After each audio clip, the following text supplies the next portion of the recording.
Mark Nofri head coach's show. As always, joined by the head coach of the Sacred Heart Pioneers, now 7-1 after their victory over Bryant under Coach Mark Nofri. 56-28, another dominating performance, especially in the first half. You take a 21-0 lead over a difficult team at a place that you've never won before, and you put yourself in position in the second half to run away with it. So let's just start your general feelings and thoughts on Saturday's game. Well, it was, obviously it was a great win. We'd been 0 for down there, and to go on the road and play a tough opponent like Bryant and come away with a win was outstanding. And one of the things that, I really liked and talked to the team about, and they show their resiliency, is every time that we started to pull away, Bryant would answer and come back, and our kids would answer at least once, if not twice, and that just showed me that, the type of team we have and the type of attitude and what they have going for themselves right now. And, Brian closed it to 21-14, then it was 28-24 or 28-14. They scored again, made it 28-21. Next thing you know, we're scoring again 1 or 2 more times. So just the fact that they were able to answer the bell at least once or twice on the road against a good opponent like that was outstanding for them. It has got to be fun when you have a weapon that is working for you almost every time you go to it. And Noel to Doobie, 3 times, 3 touchdowns in the first half, put you up 21-0. How in sync are those two right now? Well, they are. Like I said before, a couple weeks ago, Tyler's worked his butt off in the off season. He missed the spring because he was injured.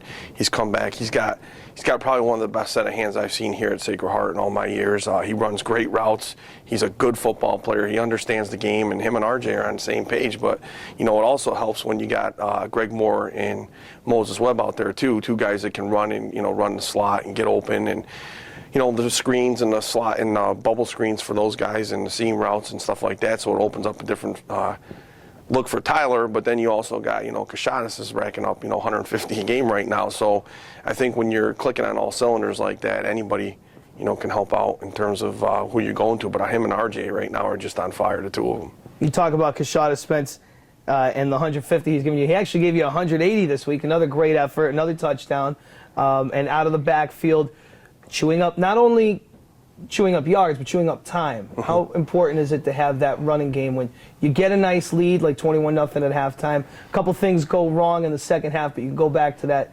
ground game where he's going to hold the ball and just move the chains forward. Yeah, that's what we hang our hat on. One of the things we talked about is you got to be able to run the ball to win, and you got to be able to stop the run to win. And right now we're doing both of them. And anytime you got a back, it's 250 pounds that can just get you 4, 5, 6 yards a clip. You keep, like you said, keep the clock moving, the chains rolling, and control the ball and control what we do offensively. It helps RJ and the rest of those guys to throw the ball a little bit too.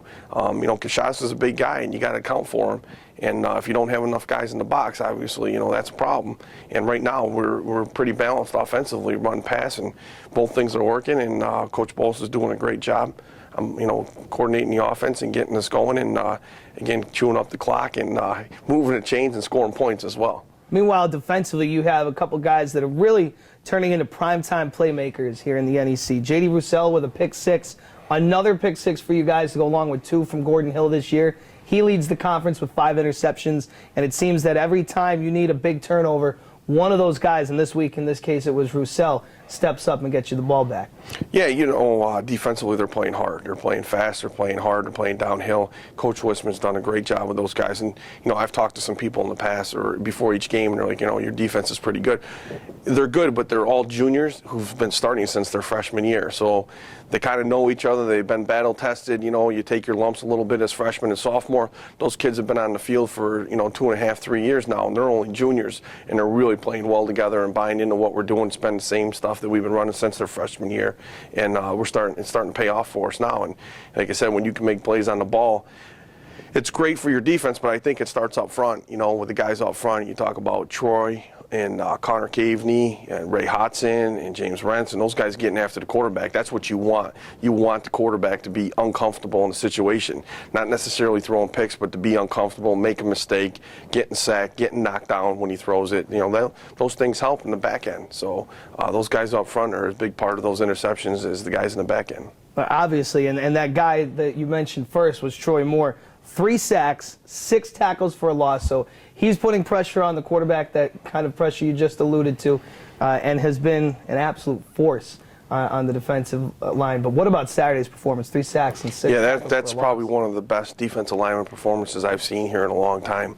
I'd have to go back to 2001 probably, and a couple guys on that team. But yeah, Troy just took over the game up front, and he's been playing well. He's been playing well all year, and those are things that we expect from him. He's a big kid that can move. He's strong. He buys into what we're doing with the scheme up front, and like I said, anytime you can have that type of day, hopefully you come away with a win. But when you make those guys uncomfortable back there under center, it causes for a long day. And he won National Lineman of the Week. It was just announced this morning as well. So you guys are 7-1.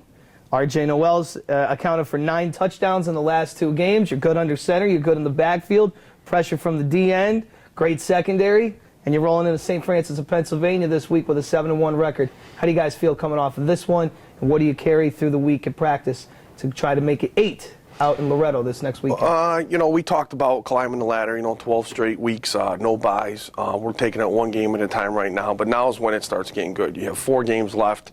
You're a game out of first place, tied for first place right now in the conference. Every game from here on out means something. To be playing meaningful games this late in October into November is a fun time to be playing football. That's what you work all year for. Obviously, St. Francis is a good football team. I mean, they turned it around last year. If you go back and look at them last year, they were close to winning the conference last year. A couple games here or there, and they would have been, the top dog in the NEC last year. So they're a good physical football team. I think they have one of the best running backs in the league. It's a tough place to play. Long trip, so our kids got to go on the road. They got to do what they've been doing. So far we're 4-0 on the road. We got to make that trip to Pennsylvania. We got to go down there, play our brand of football, which is create turnovers, ball security, good defense, and one of the 2 things that we have to talk about and clean up is our special teams. That's going to be a huge game for us, or a huge component for us going down here the last 4 games of the year. And if we don't start playing better on special teams, one of those games is going to come back to haunt us. With the turnovers and giving up a kick return for a touchdown. But those are things we got to fix.